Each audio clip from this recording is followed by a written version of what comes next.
Let's see. Hey y'all, this is David, the Georgia photographer. I'm sitting in the truck today instead of outside of it because there's wind, and I'm using the mic on my iPhone, so to be able to get it to work, let's see, I think I've got power going into it. Yes. And get rid of the wind noise, I've come inside the truck. I may go outside in a little while, but I figured I'll just do a live stream and talk to you guys about current events and a little bit about my photography stuff that I've been doing, and kind of catch you up to speed on what's been going on and things like that. But it'd be easier to sit down with a cup of coffee and chat with you guys about it. And first thing I want to tell you is that the trip to Costa Rica, although was wonderful, did not yield quite as many wildlife photos as last year. And part of it was the locations we went to, part of it was the time and country, and part of it was I was pickier about my photos this time. I probably only came away with 20 photos that are good and maybe 2 or 3 that were great. And I printed one of them, one of the ones that I thought was great, and I printed it really well. I spent a good bit of time and energy figuring out like really high quality paper and high quality printing processes, and I did it in color. I'm thinking about doing some in was it silver halide or whatever, it's silver prints. Thinking about trying to do some of them in monochrome later. But for right now, I'm doing, I don't remember the exact process, but it's a really high-end process, and it's on really nice gloss Fuji paper. I don't remember, Xperia paper or something like that. Looks like we got a yard seller showing up to set up and sell stuff. I'm at the flea market grounds in Trenton. There's a big empty vacant lot, and everybody sets up normally on Thursday, and a few of them will come out on Saturday and set up. You can see right there, there's a vendor just now showed up with their stuff. I really well, that was brilliant. I done got choked up on my coffee. Woo! Hi, James. How you doing today? Thanks for stopping in. I appreciate the comment from South Carolina. Woo! Look at that. The Gamecocks, isn't that y'all's the South Carolina Gamecocks? I don't know much about college football, but I think I know a few of the SEC ones. Trying to wash down the coffee I tried to drown on just a minute ago. I had a wonderful breakfast from Wendy's, so you know how that is. The coffee is to cover up the, there we go, get off any spillage that might have occurred from that. But yeah, the trip down there was great, and I had a good time, and I felt like I enjoyed my walks in nature really well, but I just didn't come away with a large quantity of photos this year. And like I said, I took hundreds and hundreds, maybe even several thousand. I come back with raw files and JPEGs combined with over 80 gigabytes of data. And of course, you know, 55 or 60 of that is the raw files. So, you know, but it's still quite a few images, but you wind up culling down and culling down and culling down until I got down to maybe 40 or 50 total. And I'm going to do a video of what I got that I like, and then I'm going to like maybe even sprinkle in some of the ones that, you know, it's like you just throw the dice and grab the photo, you know, and it just doesn't really work out. But if you're looking for wildlife photos and you're wanting to go to what I would consider an exotic location to get some, planning ahead of time makes all the difference. I'm just going to segue into that for just a minute. What we got here? Let's see here. Okay. The trip I went on, I took very specific equipment for very specific photography. I knew from being there the previous year what I like to photograph and what I typically need for magnification. So I took three or four lenses, but I only used two of them, and they were primes. I used two cameras and two lenses. I took my Leica CL with the little 35 f1.4 on it for general photography, walking around towns, you know. It's the more tourist photos, you might say, and memories. And then I took the Z50 with the FTZ and the 500 millimeter phase Fresnel super zoom or super telephoto prime, whatever you want to call it, for my wildlife. And that's exactly what I did. Whenever I would go to shoot wildlife photos, I would grab that one camera and go. And the rest of the time I took that little Leica CL because it was light and small, and it takes really, really good images. Once you get used to that manual focus 35, I got the little TT Artisans 35 f1.4 in the L mount, so it's not adapted, it's actual native L mount. It takes beautiful photos. You just have to play with it and learn how to use it. And that lens is stupid cheap. I mean, they're giving them away. Ken, how you doing? Thanks for stopping in.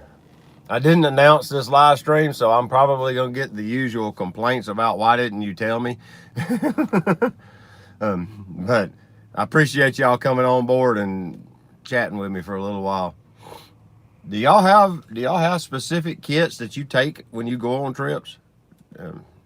Leave me a comment in the chat. Let me know. The kit I took fit in a single backpack camera bag. I have the Think Tank Photo Retrospective 15L. I think it means it's a 15 liter, and it's made with it looks kind of like canvas material. It doesn't look like a standard camera bag. It looks more like just a travel backpack more than a camera bag. And one of the big things I like about it is it's body side access. In other words, when you take it off to get into the camera bag portion of it, you don't lay down the side that's against your body in the dirt. You lay down the front, and then you open the side that would be against your body to get to the camera gear. And that's a big deal to me because I go out in the woods a lot, and I get off on these trails, and with my other bags, I'm laying that side that's against my shirt down in the dirt, and it's constantly getting my clothes dirty. You know, my back's all covered in leaves and dirt and stuff because of the way you have to put the pack down, or you're constantly dusting it off or whatever to get it to work. Well, this one you lay down the front, so it doesn't matter. And it's a great material. It's easy to keep clean. So I highly recommend this pack if you like to travel with a fairly light kit, because what I have, like, kind of two primal fears with traveling. One is checking camera gear on a plane and it getting broken. The other one is checking camera gear on a plane and it getting stolen and the bag not arriving, or the bag going to Timbuktu and me going to Costa Rica. That's the two big fears I have. So I've been reducing my kit so long that I've got it down to where it fits in a 15 liter backpack and I can walk it on the plane with me. And I'll put some personal stuff in there with it. It's got room left over, you know, carry some snacks and some stuff for the plane ride. And sometimes I'll carry even a change of clothes, because I've learned that you don't always make it with your clothes. They might go somewhere else. And, you know, it's nice to have a change of clothes while you figure out what you're going to do, since your bag didn't show up where you did. Tim Childers dropped a video today, and if you don't know who he is, you need to go check his channel out and watch his video he let out today about his, it's something in the title and the thumbnail says something about Murphy's Law. good video. It's really, it's good on 2 or 3 levels. One, he's just a great storyteller. But two, it shows you basically what can go wrong in a trip and how he overcome it.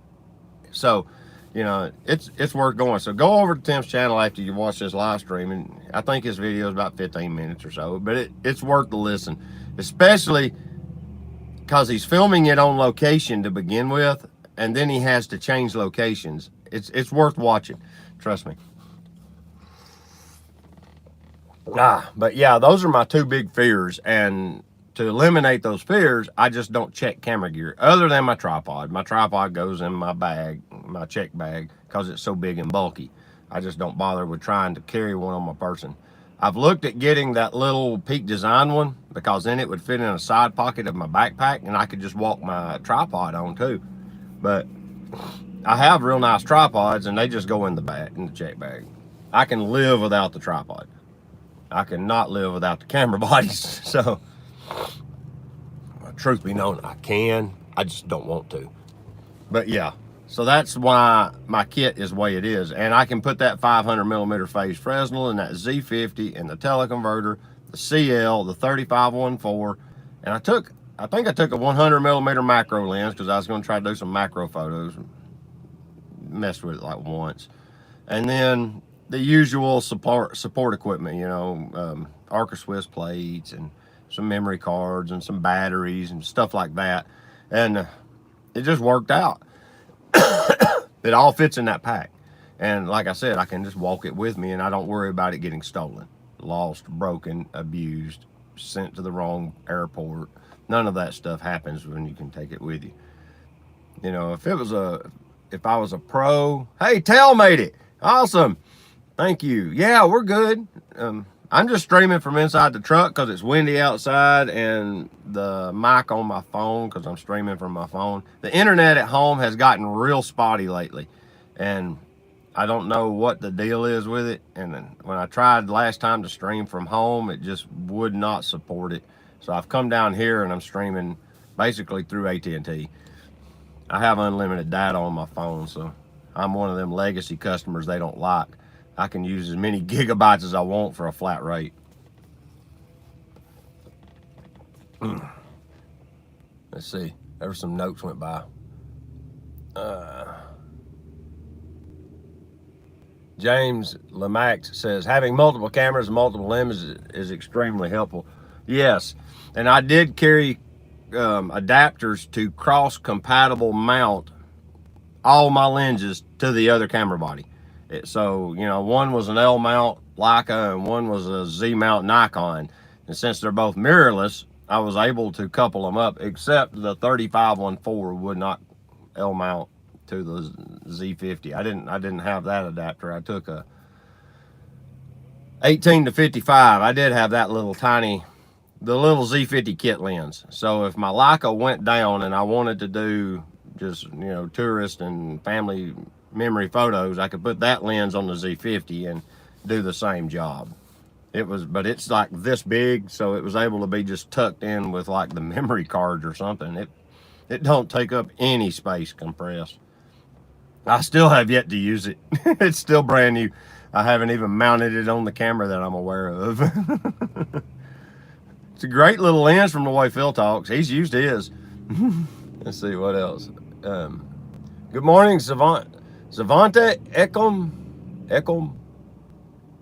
Is it Savante? Ah, man. We went through this last time too. I'm sorry that I'm like destroying your name. He's got a cool channel too, guys. If you haven't seen his videos, you should go check out his videos. James Lamock says, I'm a Nikon file so that everything is interchangeable. Yeah. I used to be super into Nikon camp, and I still am to a large degree. The last time we did a live stream, someone was talking about that because of the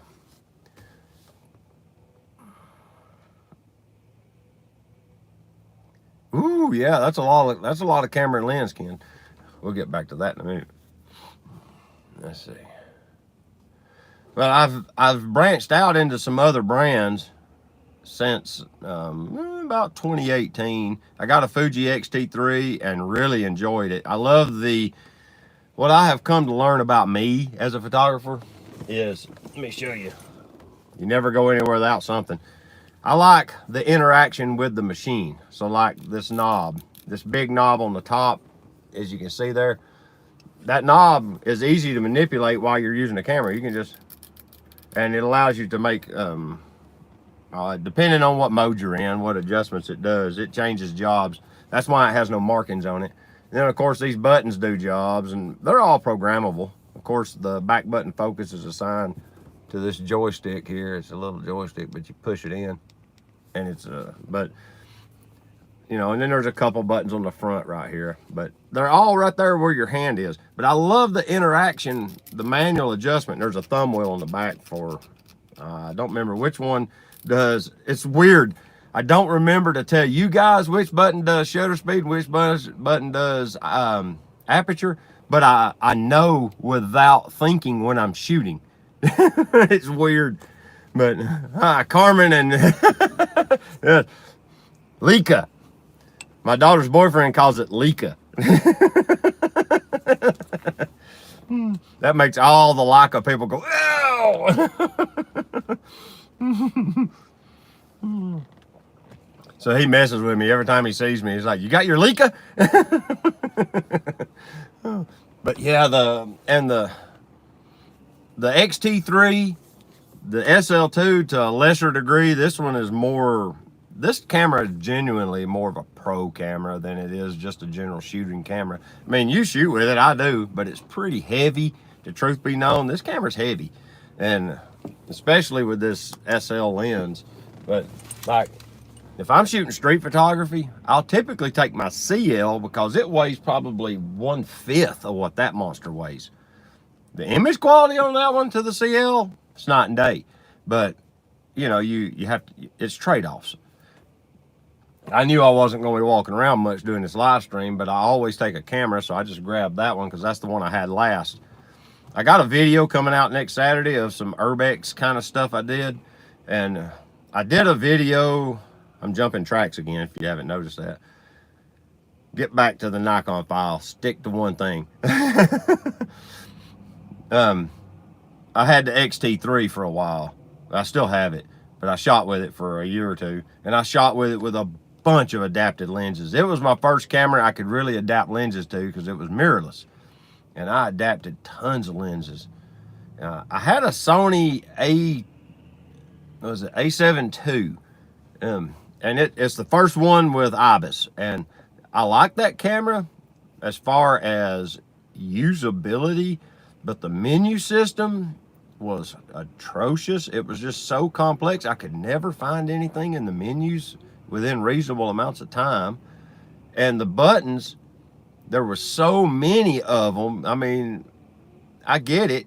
It's their top tier, or right under their top tier. At the time, it was in their top tier cameras. They hadn't come out with the A1 or the A3 or whatever them super tier ones are, but it had so many external buttons that I would have to come down and search the camera for the button and then make the change. And then I learned how to map buttons, and I only used like 2.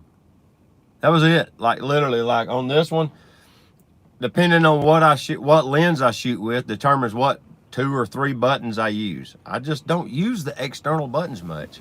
When I got the D810, I always thought, man, that's why you buy the higher end cameras, because they make them bigger so they can move menu functions to the surface with buttons.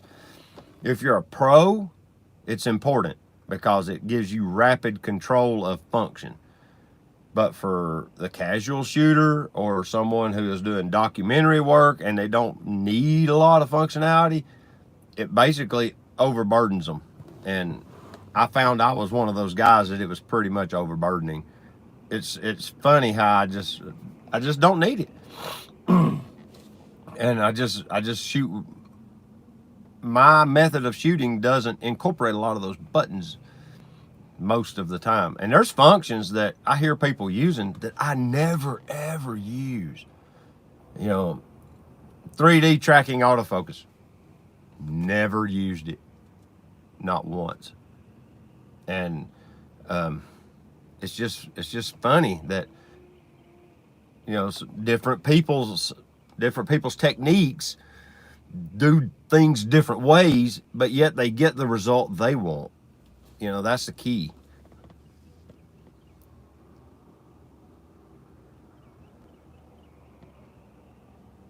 Thank you, Tel. I appreciate that. We're doing great. Peak Design tripod is great, but I worry that my SL2 and 90 to 280 lens is in danger. Don't worry. It absolutely is in danger on that tripod. You need a much more serious piece of hardware underneath that kit. I mean, I don't have the 90 to 280 yet. I only have the 24 to 90, and that lens on the SL2 is super heavy. Like, it's at the point that travel tripods, I don't trust them with it. Or I always put one of the legs under the lens. Always. You know, I don't know if the ball head can hold it. I mean, that's a heavy kit. That 90 to 280 is a big lens. Yeah, I completely see where you're coming from with that. For upcoming trips, we'll bring the SL2 and lenses and the Q2 monochrome. That Q2, and especially the monochromes, I've gotten more into negative space photography. I'm kind of learning that that's what my thing is. And you'll see some negative space photos in next week's video. You can tell that I really, really, really enjoy shooting deliberate negative space. And that monochrome stuff, that really has me interested, just to be honest with you. I've got a film camera I bought last fall, or last November, December. I think it was November. And it's an old Leica R8, which it's like made in the 90s. It's a film camera. And I keep my black and white film in it, and I'll get it out and go shoot with it. And I am on my second roll. I just don't get it out a lot.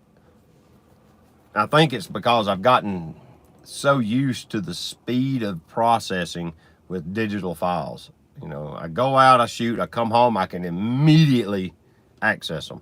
To where with the film, you have to slow that process way down.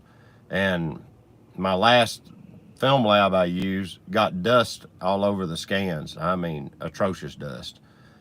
And, you know, it'd be one thing if it was a speck or two, but it was like, there was like little squiggly hairs and tons of dust specks. It was just bad.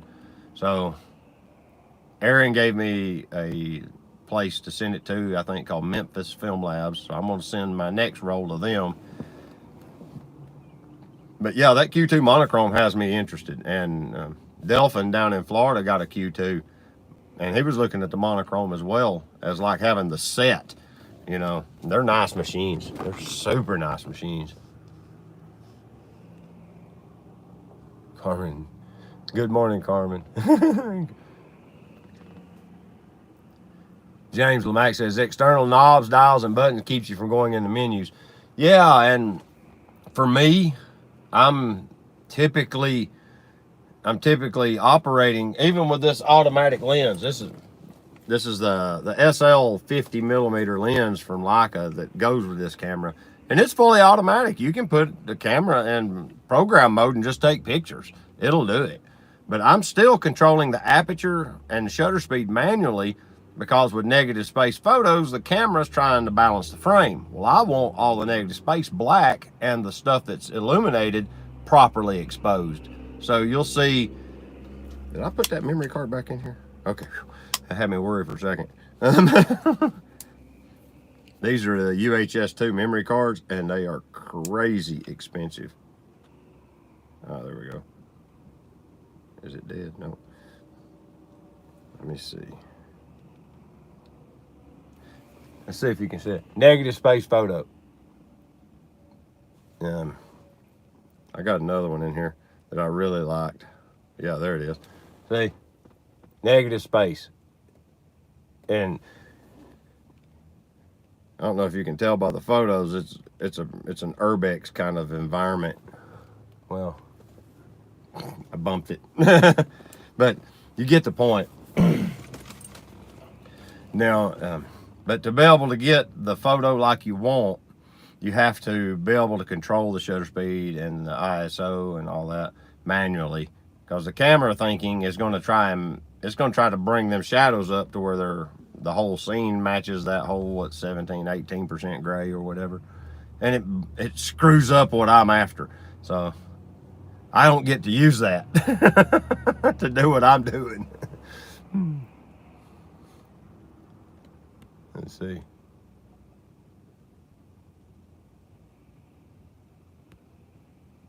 That's it. Savante says, I feel like going out with my 1968 Nikkormat again.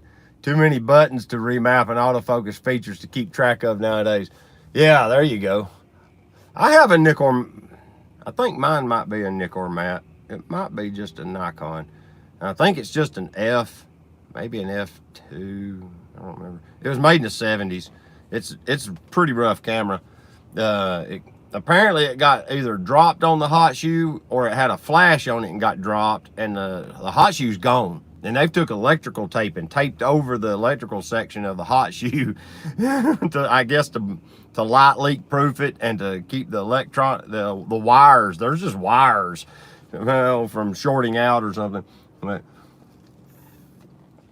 he was shooting with it apparently like that. Ken says, same thing for the Canon 5 DSR. Too many buttons and too many menus. Leicas have been a dream. Yeah. That's the one thing I do like about the CL. Everybody will call a CL a entry-level Leica. And as far as price goes, it is. But as far as usability, for me, it's like the right-sized M with a EVF. The M's have a standard viewfinder. It's the whole rangefinder. They have a legit mechanical rangefinder, and with my eyes not working up close, it's a struggle for me to use that rangefinder function. That's why I don't have an M, because it doesn't work for me. And I don't want to have to do this to look at the live view all the time. If I'm tripod mounted and I'm doing landscapes, I'll use live view. It's not too bad, but if I'm shooting, it makes my neck hurt to look through my readers to see the display. That's why I like the EVF. And on all the Leicas and most of the other cameras, the EVF is adjustable. It has a diopter, just like an old film camera. And I can actually let my glasses down, look over them, and then look straight through that EVF and adjust it to where I can see without needing my glasses. And that works great, because if I get a big smudge on my lens or something, or I get dirt on them and I don't want to risk scratching them until I get back to the truck to wash them or something, I can take them off. I can see fine out past about 5-7 feet. Everything's sharp. It looks the same looking above the lens or below it. It's up close I can't see anymore. So, I can just take them off, hang them on my shirt, and I can still see the shoot. I can even, with this, I can review photos. It gives you all sorts. I can see the menus through here. It's like it opened up a whole world. That was why I moved to mirrorless machines away from DSLRs, and why I don't shoot rangefinders, because it's just a pain for me to work with them. But yeah, I like the simplicity of the CL. That's what I like about it, is it has 2 knobs on top. And since I'm not using a L mount Leica lens, one of them knobs don't even work, because it's the shutter speed. So I have, no, it's aperture, my bad. It's aperture, because I've got this manual lens, so the aperture's on the lens, the focus is on the lens, the shutter speed's on the body, and I've got ISO mapped to a button. You press the center of the dial, it brings up the ISO function. You pick your ISO, you press it again, and you're back into shutter speed. It's literally center of the button, adjust ISO, press it, you're back on shutter speed. And it's that simple. And I never change it. That's the way the camera is basically set up all the time. I'm using one wheel and one button and the shutter pretty much all the time. I think there's one on front I've got mapped to focus magnification, so I can zoom in and make sure I got good focus. Like if I'm taking someone's photo, I'll zoom in, get their eye sharp, and then fire the frame. But yeah, I love the simplicity.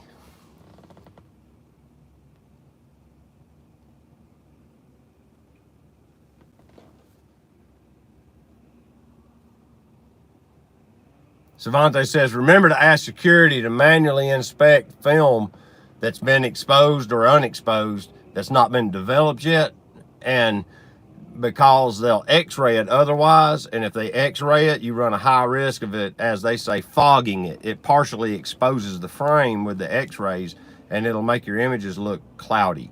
So yeah, make sure you manually have them check your film. Dan Milner has these lead-lined film canisters that hold like 5 rolls at a time, and he puts his film in them. And like I said, they're lead-lined to protect them from that. And he'll tell them even before they go through the x-ray, it's like, look, these are lead-lined cases to protect my film. You need to manually inspect it. And he says at times they still want to x-ray the film. And he's like, I really don't want you to, but if it's going to prevent me from traveling, do what you got to do, you know, and he'll take the chance. He said, sometimes it'll affect it, sometimes it won't, but it will, as Savani said, it'll fog it if you ain't careful.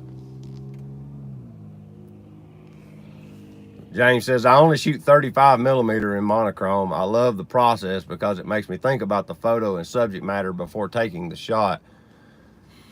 That's a good point. Hi, Charles, how you doing? Thank you for stopping by. The process of shooting film, I'm kind of glad there's a whole, you know, they call them hipsters.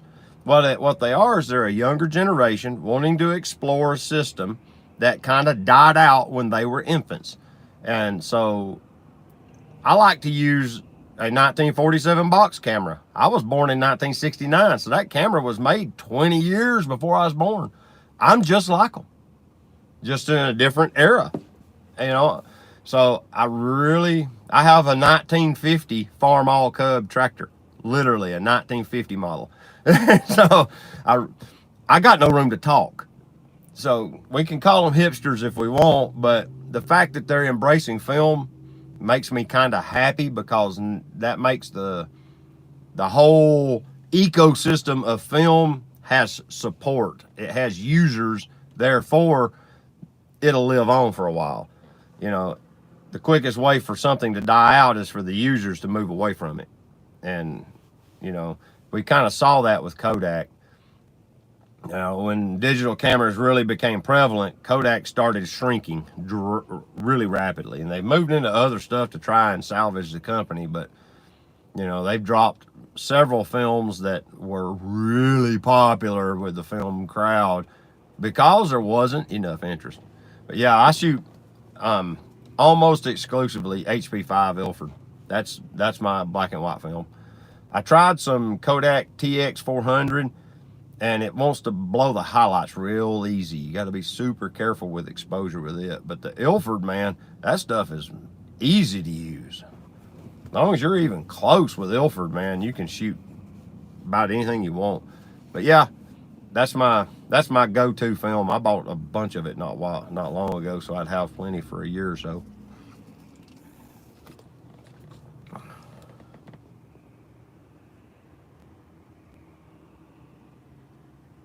Charles said, I'm going to switch over to Ched account. Be right back. Okay.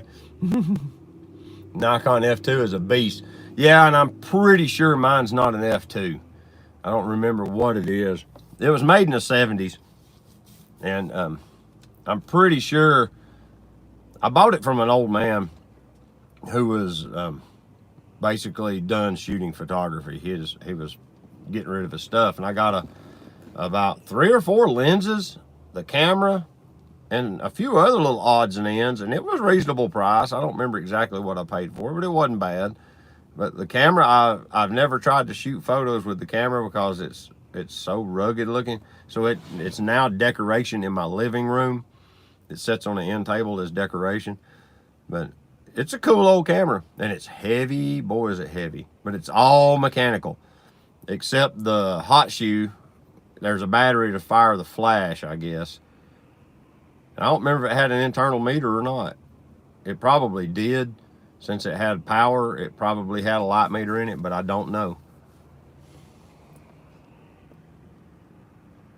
James says, HP5 is it. Very versatile. I love it. Back in the day, eh?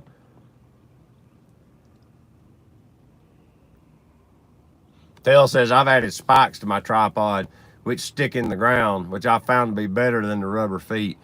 Yeah. I have too. I use, I have a, oh crud, what is it called? I have a 3-legged thing that I bought, and like one of the feet fell off of it somewhere, and I lost one. And I didn't know it, so I made one just to keep from ruining the tripod leg until I could buy some proper feet. But I started shopping, and I saw that, man, they make all kinds of different types of tripod feet. They've got some that are like little claw plates that swivel, that have like 3 and 4 and 5 little spikes on them that stick in the ground, and they got these big broad rubber padded deals, and some of them have suction cups on them, and all sorts of stuff you can put on the bottom of your tripod now. But the spike is a good idea if you're out in wildlife. It really is, because you know, you bump your tripod, it doesn't shift or slide or move. It just stays where it should. Not so great on hardwood floors.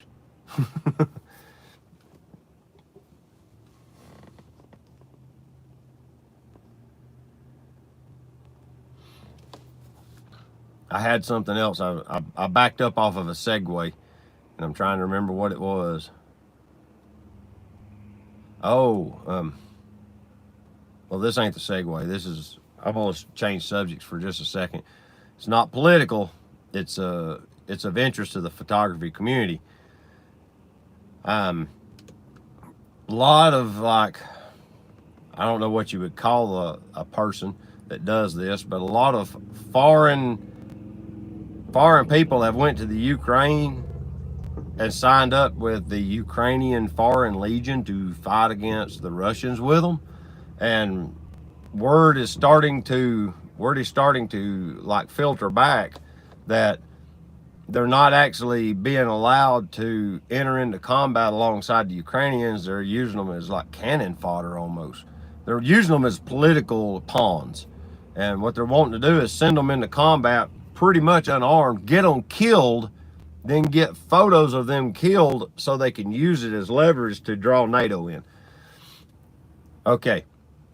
That, all of that to say, if you're thinking about going over there and doing documentary photography on the war in Ukraine, I would say don't do it, because they're conscripting people involuntarily and making them do things as well.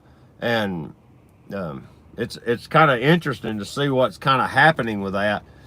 But you know, if you have a real strong desire to go over there and photo document stuff, to capture, you know, to capture the moment in the moment, do it through a accredited media outlet, say the New York Times, as much as we all know that they're pretty biased, but you know, National Geographic or something like that. That's my point, is do it through somebody like that, so you have that credential, and it gives you a little bit of leverage as far as what they will and won't do to you.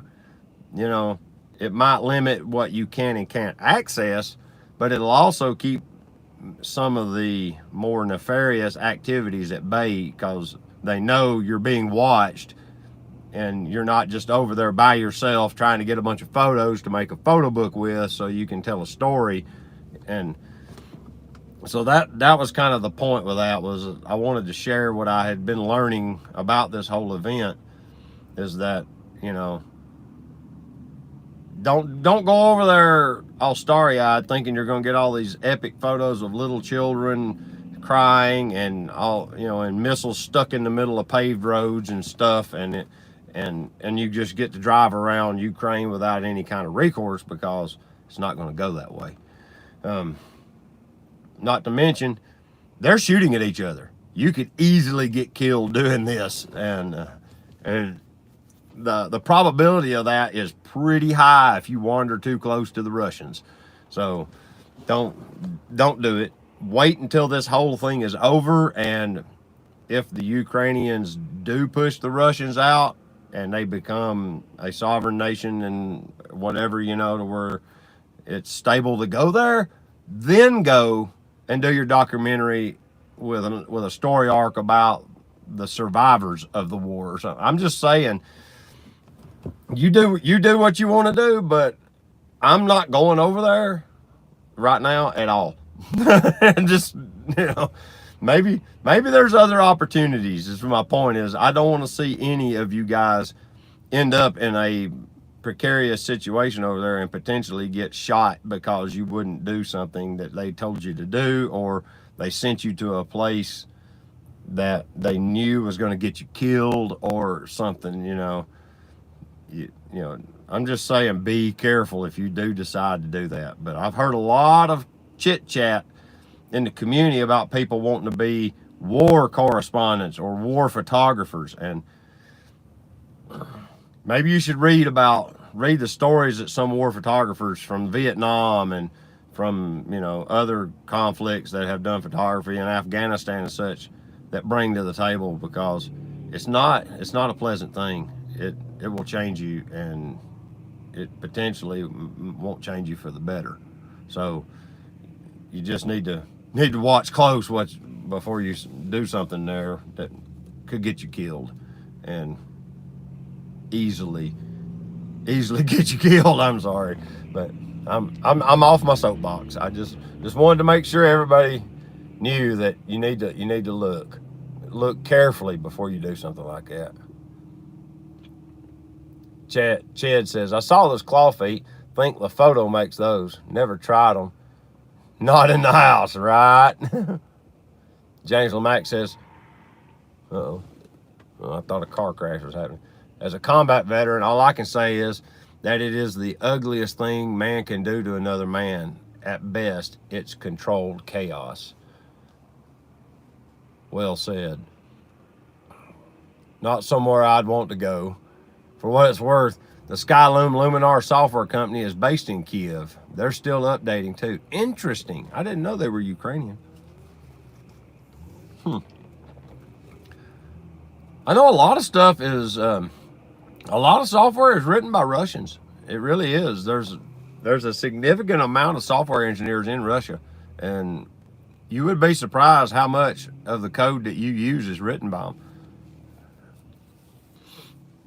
The West wants to portray Russia in this really, really like medieval light, and they're not. They're not as medieval as everybody wants to believe they are. I mean, it's kind of strange how media will portray things and try to twist stuff. And us as photographers should be able to see through that, because we can take a photo at a park, literally at a park, of a scene of children playing, go home and literally rearrange the scene in Photoshop and make it look like something completely different was happening, you know. And we're technically amateurs, and we can get away with that, you know. So as photographers, we should be able to see through the facade of how the media is portraying things. And, you know, I mean, even amateur videographers with amateur VFX packs in, what's it called? DaVinci Resolve has one, and so does the Premiere Pro has a After Effects, I think's what it's called. And you can make all sorts of crap happen, and, you know, and make it look pretty realistic. So, you know, YouTubers in general should know that you can't believe everything you see on those little, that might look like a smartphone video, but it could be easily edited to give that portrayal. I mean, people should be able to see through it and and know that propaganda happens in multiple directions to make things look different ways to different people. So unless you're at that location and you see it with your own eyes, you witness the events occurring yourself, You really don't know what's going on. So you know, even with my warning earlier, that's you know, I can only take the videos I have seen at face value that they're telling the truth. And maybe they are, maybe they're not. We really don't know. What I do know is that the Russians and the Ukrainians are shooting at each other, and them rounds are trading. And anytime there's a two-way range, you have twice the likelihood of getting killed. So I recommend staying away from there for a while. So that's all I'm going to say. Chad says you can't even believe your own eyes anymore. Yeah. Deep fakes are very prevalent these days, and agree. Yeah. I saw that there are some deep fake things with Zelensky. Yeah. They're both playing the propaganda game. They're trying to convince, you know, what he's trying to do is draw NATO into the war and make it a West versus Russia war, which will technically create World War III. But he's trying to say that you know, he's wanting to use the U.S. as kind of his big brother to smoke Russia off, is what it seems like to me. And, you know, I don't know. I'm not there, but that's what it looks like on the surface. But yeah, there's a lot of weird stuff going on. A lot of stuff that don't make sense. Like, the Russian military knows they need diesel fuel. They know it. Why would they send in armored columns with no resupply of fuel? They know how far a tank can go. They know absolutely how far a tank can go on, you know, with a standard load of fuel before it runs out. They have no doubt how far it'll go before it runs out of juice. They have a huge supply column. Everybody's seen the drone footage. It's 40 miles long of resupply. There's no reason for them to be running out of diesel. They know better. They absolutely know better. The guys driving the tanks even know better. You know, it's not that the brass knows. The people driving the equipment, they know how far they can go before they run out of gas. It's like, why would they just drive till it runs out and then get out and walk away? Something more going on there than meets the eye. It really is. I mean, there's something going on. That we're not being told. We're being told half-truths, so just pay attention. Like I said, as photographers, we should be able to see through this. They can deep fake world leaders, but David can't get good broadband out of them. Oh, Lord.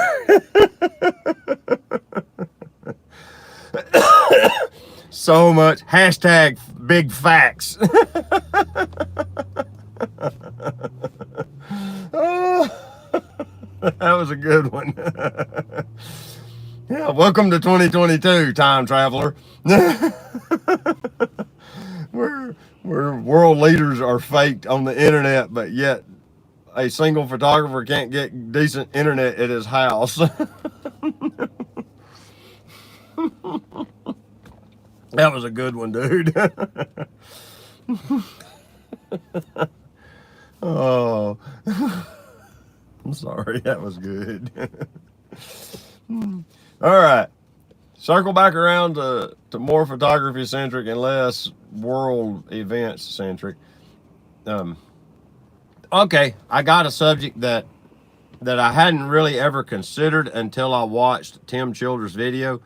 Like I said earlier, if you haven't seen Tim's video, Tim Childers is a photographer based out of Chattanooga as well, and he has a small channel that he's trying to grow.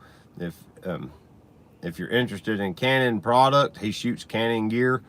He's a really nice guy. He's a great storyteller. I really enjoy listening to his stories because he'll talk to the camera a lot of times and share photos. But he just went to Europe, and he tells the story of his travel to there, and basically up to that point in the video, And then the video gets interrupted, and then he comes back and explains what happened. But when he gets interrupted in the video, that's the part that I'm going to talk about. I don't want to spoil it for you because you really need to watch this video. It's really good. It says something about Murphy's Law on the thumbnail, but it's his most recent video upload. Like last week, he uploaded a video about the gear he was going to take to Italy, and the video abruptly ends 2 minutes in, just stops. So I made a comment, was like, man, this would have been great for to seen the whole thing, you know, but, or something about the, you know, the way it goes. You'll see my comment if you watch it, but then he talks about that in this one, and then he finds out that there are real strict rules about what you can and can't do as a photographer in Italy. And it would be, if you got a plan that you're going to a foreign country to do a specific type of photography, it would be in your best interest to spend some time digging around on the internet, trying your best to find out what are the local customs and rules surrounding what the venues that you plan to photograph. You know, there's weird rules surrounding the Eiffel Tower. I don't know exactly what those rules are because I've never been to Paris, so it doesn't really concern me. But I do know that there are rules about what you can and can't photograph about it. As far as, you know, like in New York City, there are certain buildings that if you take pictures of them, you can't use them commercially. You know, it's like they have, what do you call it, like a copyright on the image of the building, you know. So there are things that you need to consider, and it's important to look that up prior to going on like a big trip that you plan to do, maybe a photo book on. Neville, how you doing? Thank you for stopping in. So his video basically brings a lot of things to light that you need to consider when you travel with photography. It's like the perfect storm. You just need to watch it. It's really good. It's Tim Childers, and like I said, it's a hilarious video. When you just watch it for entertainment, it's almost a comedy video based on what he's telling, because he's sitting there telling you the story of the events, and it's the whole truth is stranger than fiction. Okay. And he'd been planning this trip since before the coronavirus happened. He was going, like, he was booked to travel like a week or two after they shut down the airlines for the coronavirus. Like that, they cut it off, and his flight was like a week later. You know, that he was that close to going to Europe, and had to postpone it till recently, I think he's flying home today, but I think he says that in the video. But yeah, that, you know, this has been a big deal for him for a while, and and it's like everything that could go wrong did. Murphy's Law. That's why he said that in the thumbnail. But yeah, it's worth the watch. You really should watch that video.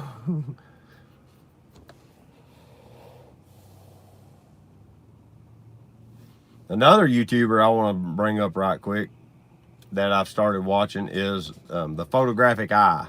I don't know the gentleman's name. He's I think he lives in England, and he's South African, and he relocated to England. And he basically sits and talks to the camera. And he'll have a few photos scattered in a lot of times, but normally he'll like talk about photographers from days gone by or types of subjects or whatever. But I like his videos because of they're kind of Sean Tucker-ish, if you can think about it, you know, the way Sean does his. They're similar in that kind of vein, but he has his own take on them. But I really enjoy his videos, and he just did one on small YouTubers that he thinks are worth your time, and I think he's spotlighted about 4, maybe 5. But I like his channel, and I would recommend his channel to you if you enjoy like learning about photography or discussions on it. George, how you doing? Yeah, we're 55 minutes in. Chad says, I don't believe the media. There goes Teresa. She didn't even notice us sitting here. She came down 11. That means the interstate's all choked up.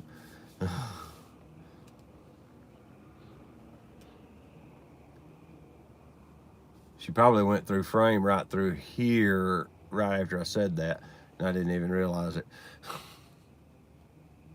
But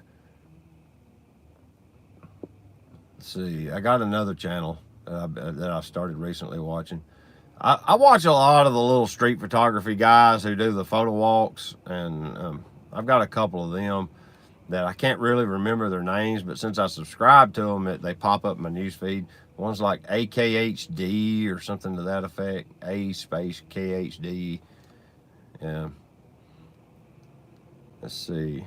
And he's out in like Los Angeles, if I remember right. He does a lot of Los Angeles-based photo walks. And it's interesting because what I like about those POV photo walk videos is you get to see the area, you know. Yeah. It's neat to see what they come up with that they would photograph as well. But yeah, that's why I like the 100 guy. If you ain't seen the 100 guy, he's worth your time too.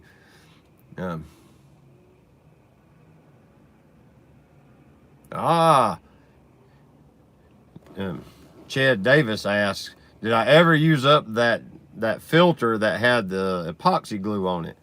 And the answer to that is yes, and I need to do it again because I don't think I knew how to use it. It made everything real soft focused, but do you stop the lens down or do you shoot the lens wide open? Because I couldn't figure out how to get a good photo with it. I took pictures with 2 or 3 different focal lengths.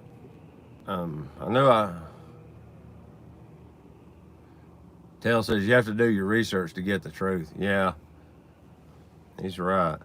But I tried. Greetings from the Netherlands. Cohen, thank you for stopping in. My family lineage is based out of the Netherlands. We were Dutch mariners.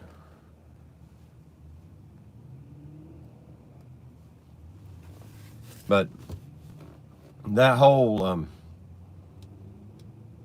thing with watching the YouTubers with POV photo walks, that's the reason I like to watch them, is so I can see the area and see what they will photograph, because a lot of times they'll take photos of stuff that I wouldn't even consider photo worthy, and the picture turns out beautiful. And it's just it kind of expands my view of photography, or my view of the world around me, so that I look at it more than just at face value, you know. And it gives you that perspective, I guess is the word, you know. Allows you to see beyond what your natural eye takes in, and you know, you can see the photo a lot of times that you wouldn't normally notice, because it's kind of like looking at photo books of the greats, you know, as they say. And I've tried looking at some photo books. I have several. I have Into the American West by Richard Avedon, and amazing book. If you've never seen it, I'll let you look at mine, but you can't have it. I had to pay a mint for it to get a copy because it's been out of print forever. I've got The Humans of New York. That's a really interesting book. You can get that one on Amazon, and it's super reasonable. I've got William Eggleston, The Democratic Forest. And I got another one that I got on the recommendation of a friend, and I can't remember the name of it. It's an interesting book too. But the Eggleston books are really interesting because he just photographed the world around him. The way the story goes, he was growing up in Memphis, Tennessee, and he told his mom that there wasn't anything interesting to photograph, and she said, well, then photograph the uninteresting. And he has done an amazing job of photographing just common everyday crap. It's interesting. His book is really interesting, you know, and he's got a real sordid past that's got some really interesting talking points. You can watch videos about Eggleston, and supposedly he's still alive. I tried to find him. He's got a gallery like in Memphis that I think his kids run, because he's like 80 something now. And I was trying to see if I could find him to do an interview with him and maybe get him to autograph my book. But I couldn't never find him. But, all right. We went on for an hour. Let's see what kind of comments. Let me go back through this.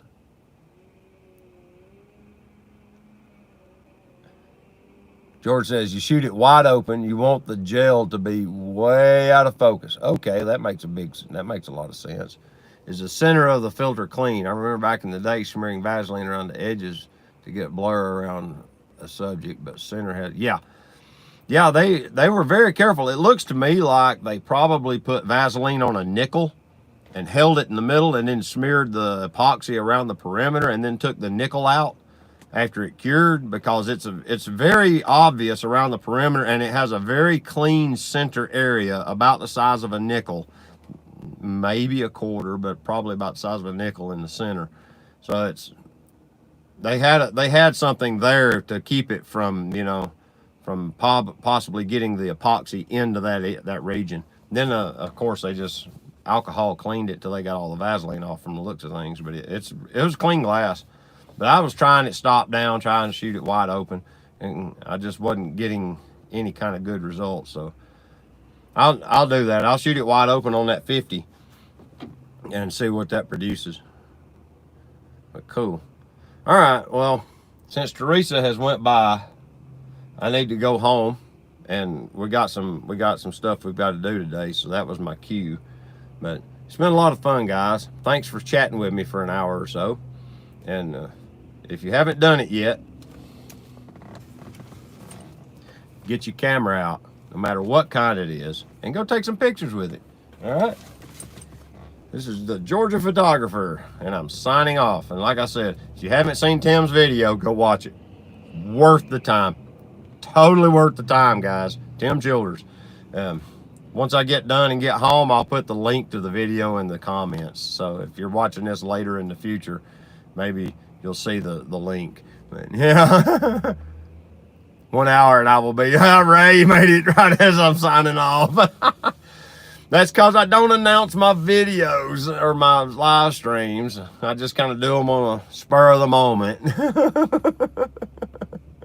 Oh, have a great weekend. You guys are awesome. Thank you. Thank you, everybody. I appreciate it. We'll see y'all soon. And I can't re-edit the video. I can. Maybe I can. We'll talk more about that next week. See y'all later. Bye-bye.